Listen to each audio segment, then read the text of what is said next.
नमस्कार दोस्तों, स्वागत है आप सभी का एक बार फिर से राजू सर के नाम से इस यूट्यूब चैनल के अंदर एमसीक्यू वीडियो की स्टडी के अंदर एक और नया एमसीक्यू वीडियो हम लेके आए हैं।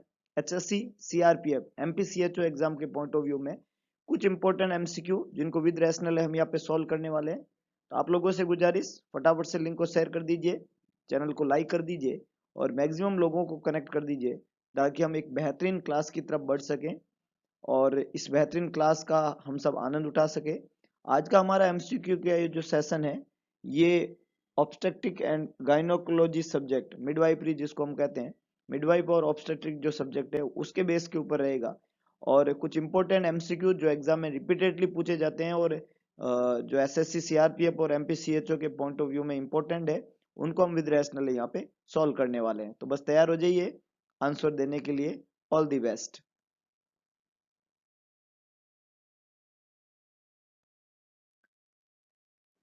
गोनेडोट्रोपिक रिलीजिंग हार्मोन, इसको हम लिखते हैं GnRH, शॉर्ट के अंदर लिखते हैं GnRH, gonadotropic releasing hormone. Question ने पूछा ये हार्मोन कौन सीक्रेट करता है? Hypothalamus, anterior pituitary, posterior pituitary और ओवरी। GnRH देखिएगा, नॉर्मल मेंस्ट्रुअल साइकिल के लिए, मेंस्ट्रुअल साइकिल जो मेनार्ची से मेनोपॉज तक चलता है, रिप्रोडक्टिव एज के अंदर 28 डेज का साइक्लिकल ब्लीडिंग होता है। ओवुलेशन इस पूरे प्रोसेस का एक रिजल्ट होता है। उसको फ्लो के लिए एचपीओ एक्सिस जो हार्मोनल प्रोसेस चलता है उसको एचपीओ कहते हैं। या एच का मतलब हाइपोथैलेमस होता है, पी का मतलब पिट्यूटरी होता है और ओ का मतलब ओवरी होता है।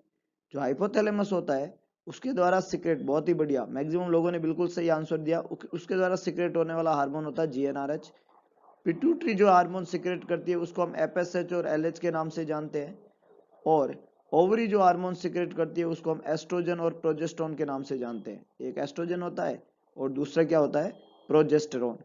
तो हाइपोथैलेमस जो हार्मोन सिक्रेट करता है दैट इज जीएनआरएच। यहाँ पे क्वेश्चन है जीएनआरएच का पूछा है, तो करेक्ट आंसर क्या बनेगा? हाइपोथैलेमस। ए बिल्कुल करेक्ट आंसर है, maximum people are correct. Anterior pituitary जो हार्मोन सिक्रेट करेगी उसको हम एफएसएच, फॉलिकल स्टिमुलेटिंग हार्मोन, और एलएच, ल्यूटिनाइजिंग हार्मोन कहते हैं। और एफएसएच का काम होता है फॉलिकल को स्टिमुलेट करना और ओवरी से एस्ट्रोजन का सिक्रीशन करवाना। और एलएच का काम होता है ओवुलेशन करवाना और कॉर्पस ल्यूटियम से प्रोजेस्टेरोन का सिक्रीशन करवाना। और एस्ट्रोजन और प्रोजेस्टेरोन वो हार्मोन है जो ओवरी के द्वारा सिक्रेट होंगे। और ओवरी जो होती है वो जीएनआरएच सिक्रेट नहीं करके क्या सिक्रेट करती है? एस्ट्रोजन और प्रोजेस्टेरोन। इसलिए ओवरी जो आप गलत है, पोस्टीरियर पिट्यूटरी नहीं, एंटीरियर पिट्यूटरी सिक्रेट करती है और वो भी एफएस और एलएच, इसलिए ये भी गलत है।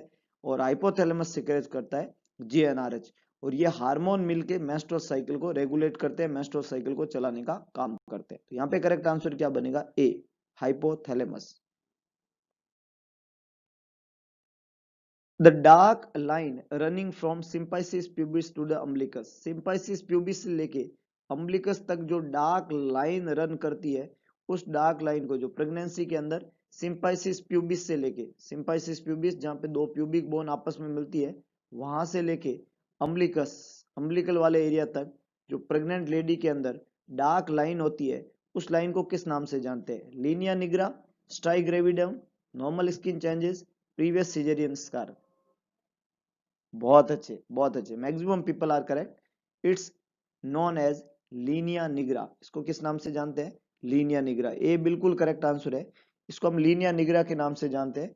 लीनिया निग्रा जो होती है वो डार्क लाइन होती है जो कि सिंपैसिस प्यूबिस से जो है अम्बिलिकस तक होगी।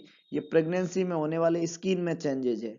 प्रेगनेंसी में जो है स्किन जो होती है उसके स्ट्रेच होने की वजह से कुछ स्ट्रेच मार्क्स जो होते हैं वो स्किन के ऊपर बन जाते हैं।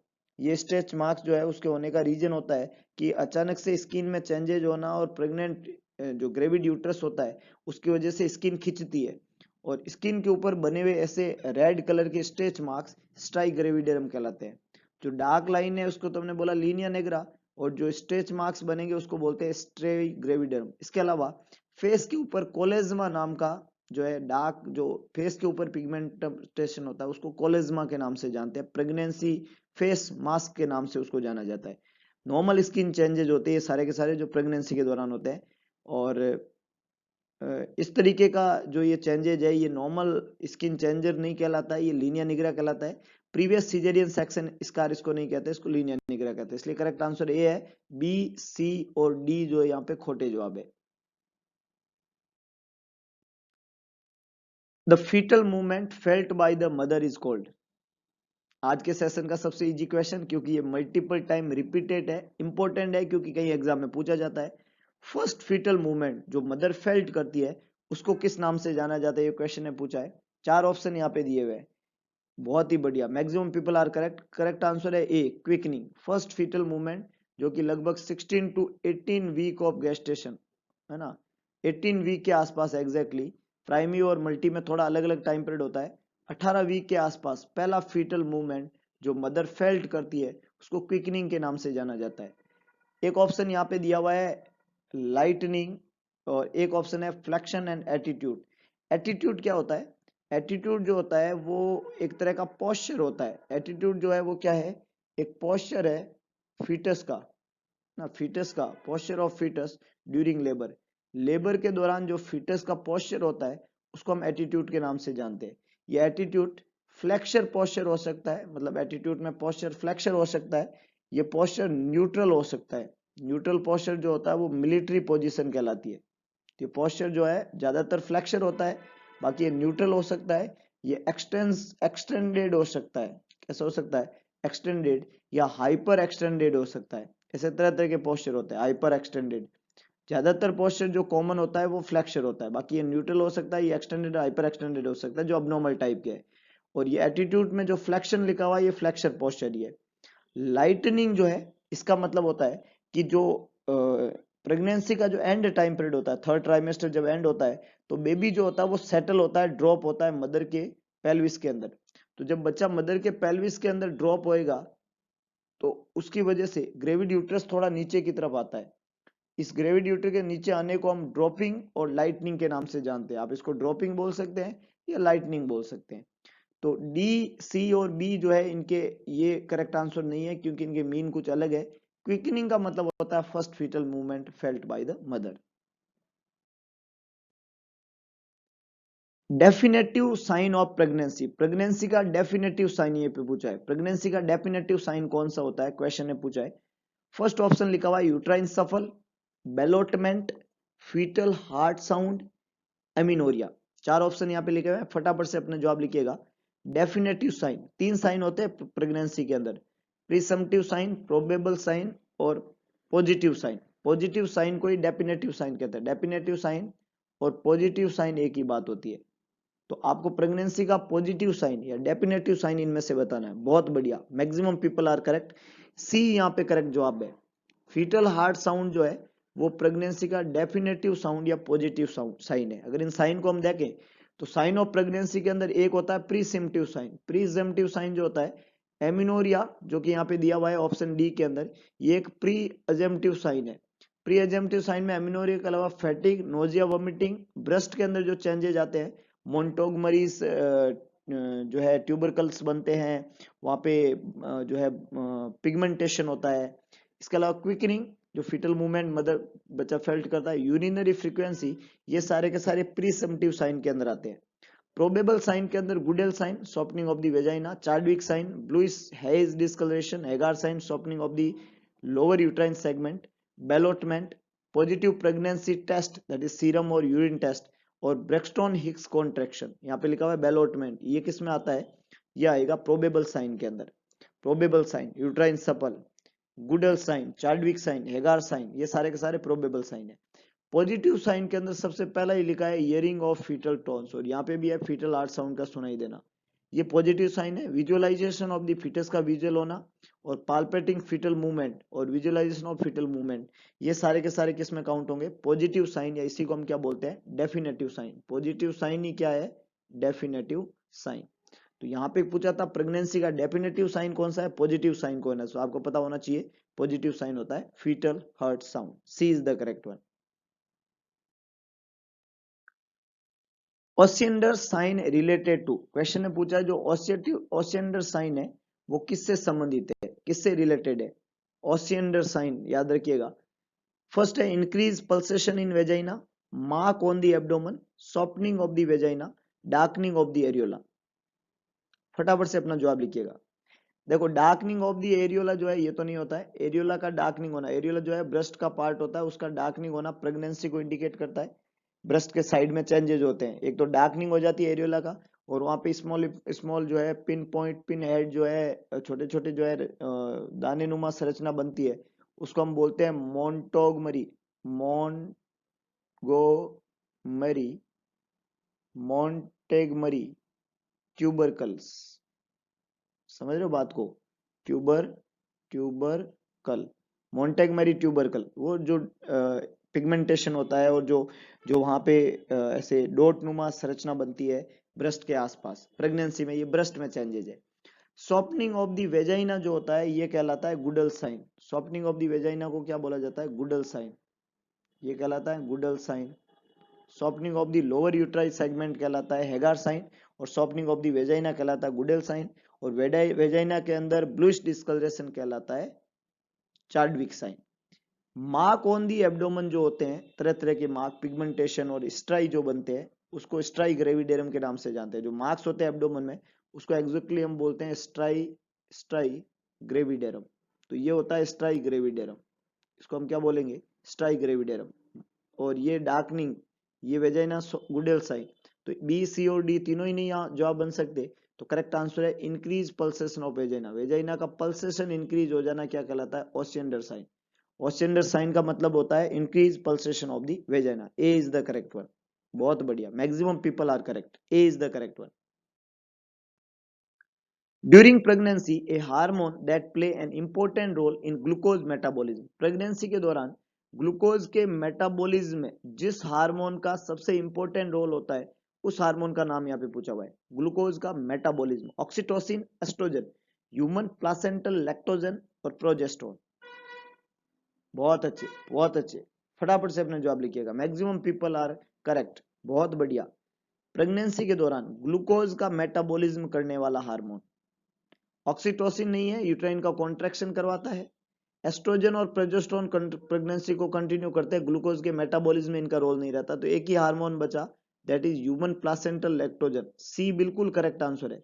यह हार्मोन जो होता है, ये प्रेगनेंसी के दौरान ग्लूकोज का मेटाबॉलिज्म कराने का काम करता है। ड्यूरिंग प्रेगनेंसी ग्लूकोज का मेटाबॉलिज्म कराता है human placental lactogen. C is the correct one.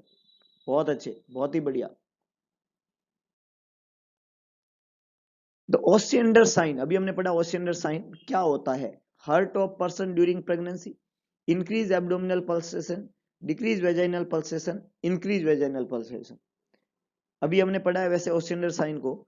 और एक और ट्रिक इस क्वेश्चन के अंदर है कि जब भी किसी क्वेश्चन में दो ऑपोजिट ऑप्शन हो, दो ऑपोजिट देखिएगा, एक इंक्रीज वेजाइनल पल्सेशन, एक डिक्रीज, तो जवाब इन दोनों में से है, तो ऊपर के दो तो हो ही नहीं सकते, क्योंकि जब दो ऑपोजिट ऑप्शन होते हैं तो जवाब उन्हीं में से होता है। और हमने पढ़ा कि ओसिएंडर साइन में, वेरी गुड वेरी गुड, बहुत बढ़िया, ओसिएंडर साइन में वेजाइना का पल्सेशन डिक्रीज नहीं होता है, क्या होता है? इंक्रीज हो जाता है। तो यहाँ पे करेक्ट आंसर क्या बनेगा? डी। इंक्रीज वेजाइनल पल्सेशन जो है वो किस साइन के नाम से जानते हैं? ओसिएंडर साइन के नाम से। तो डी बिल्कुल करेक्ट आंसर है, इंक्रीज वेजाइनल पल्सेशन। बहुत ही बढ़िया, बहुत ही शानदार। नेक्स्ट है minor disorder of pregnancy are the following. कौन से प्रेगनेंसी के माइनर डिसऑर्डर है एक्सेप्ट वन, ए को छोड़ के? प्रेगनेंसी के दौरान होने वाले कुछ माइनर एलिमेंट्स है सारे के सारे, ए को छोड़ के। पहला है मॉर्निंग सिकनेस, दूसरा है हार्ट बर्न जिसको पायरोसिस कहते हैं, चेस्ट बर्न कहते हैं, पायरोसिस, तीसरा है कॉन्स्टिपेशन, और चौथा है हाइपर एमेसिस ग्रेविडेरम। फटाफट से जवाब लिखिएगा। प्रेगनेंसी के दौरान होने वाले माइनर एलिमेंट है, एक को छोड़ के, तो बाकी सारे माइनर है, एक माइनर नहीं है, तो कौन सा माइनर नहीं है? बहुत अच्छे, बहुत ही बढ़िया, मैक्सिमम पीपल आर करेक्ट। इस हाइपर एमेसिस ग्रेविडेरम ये माइनर एलिमेंट नहीं है। प्रेगनेंसी के दौरान फर्स्ट ट्राइमेस्टर में बहुत ज्यादा वॉमिटिंग होने की वजह से होने वाला जो कॉम्प्लिकेशन है वो कहलाता है hyper emesis gravidarum. Excess amount के अंदर वॉमिटिंग वहां पे देखने को मिलती है। मॉर्निंग सिकनेस इनिशियली होता है और उसी का बड़ा रूप है हाइपर एमेसिस ग्रेविडम। तो बी डी बिल्कुल करेक्ट आंसर है। हाइपर एमेसिस ग्रेविडम जो है वो प्रेगनेंसी के दौरान होने वाला एक कॉम्प्लिकेशन है, और ये डेंजरस है, ये जानलेवा होता है, ये माइनर एलिमेंट में काउंट नहीं होता है। D is the correct one. The mucus plug seen at the internal os during pregnancy. Pregnancy के दौरान इंटरनल ऑस के ऊपर है ना जो म्यूकस प्लग पाया जाता है, उसको किस नाम से जाना जाता है? पहला ऑप्शन है ओपरकुलम, सो, ल्यूकोरिया, लोकिया। म्यूकस प्लग जो कि देखने को मिलता है इंटरनल ओस में ड्यूरिंग प्रेगनेंसी। ध्यान से कई पीपल जल्दबाजी में गलत कर रहे हैं। बी खोटा जवाब है, इसको सो नहीं कहते हैं। बी खोटा जवाब है, इसको सो नहीं कहते हैं।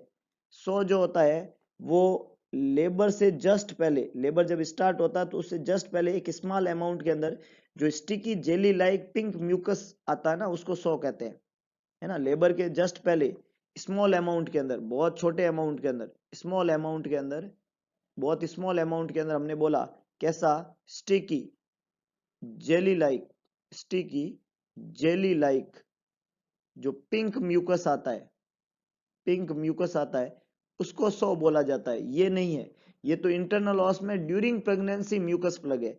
तो ड्यूरिंग प्रेगनेंसी जो सर्वाइकल म्यूकस प्लग होता है, प्लग से जो है वो सर्वाइकल कैनाल जो होती है वो फिल्ड रहती है, उसको हम किस नाम से जानते हैं, ओपरकुलम। तो यहाँ पे बिल्कुल सही करेक्ट आंसर है ये, कुछ लोगों ने ठीक जवाब दिया, उसको ओपरकुलम कहते हैं, है ना। सर्वाइकल म्यूकस जो है उसमें प्लग बनता है और फिल्ड रहता है सर्वाइकल कैनाल प्रेगनेंसी के दौरान, ये सर्वाइकल म्यूकस ही होता है जिसको ओपरकुलम कहते हैं। ल्यूकोरिया जो होता है, ल्यूकोरिया ये डिलीवरी से पहले व्हाइट कलर के जो डिस्चार्जेस रहते हैं, व्हाइटिश डिस्चार्जेस जो रहते हैं पर वेजाइनल, उसको ल्यूकोरिया कहते हैं, है ना। थोड़ा जो है फाउली स्मेल के ये रहते हैं, बहुत ज्यादा फाउली स्मेल होती है तो ये इन्फेक्शन को इंडिकेट करते हैं, तो इसको ल्यूकोरिया कहते हैं। और प्रेगनेंसी के बाद में जो पोस्टपार्टम पीरियड होता है ना, पोस्टपार्टम पीरियड जो होता है प्यूपेरियम, उसके दौरान पर वेजाइनल जो है 6 to 8 वीक तक, है ना, 6 वीक तक, 42 डेज तक पोस्टपार्टम परप्यूरल पीरियड के दौरान जो पर वेजाइनल सिक्रीशंस होते हैं जिसमें ब्लड, व्हाइट ब्लड सेल और ये सब प्रेजेंट होती है, उसको लोकिया कहते हैं। 3 तरह का लोकिया होता है, लोकिया रूब्रा, लोकिया एल्बा और लोकिया सीरोसा, है ना। रेड लोकिया, सीरस लोकिया और व्हाइट लोकिया। तो लोकिया 6 वीक का जो पर वेजाइनल सिक्रेशन पोस्टपार्टम पीरियड में होता है वो लोकिया होता है। यहाँ पे कहा है इंटरनल ऑस में म्यूकस प्लग किसमें सीन होएगा, तो जवाब है इसका ओपरकुलम। ए बिल्कुल करेक्ट आंसर है, operculum is the correct one. Which of the following movement comes first in the mechanism of normal labor? Normal labour की मैकेनिज्म में कौन सा मूवमेंट सबसे पहला आता है? मैकेनिज्म ऑफ नॉर्मल लेबर में कौन सा मूवमेंट जो है वो फर्स्ट कम होता है? First come movement during normal labour is known as, first option है यहाँ पे extension, second one flexion, third one restitution, fourth one internal rotation. Normal labour के प्रोसेस में इन 4 ऑप्शन में से कौन सा मूवमेंट जो है वो पहले आएगा, सबसे पहले आएगा? Extension, flexion, restitution, internal rotation. फटाफट से जवाब लिखिएगा।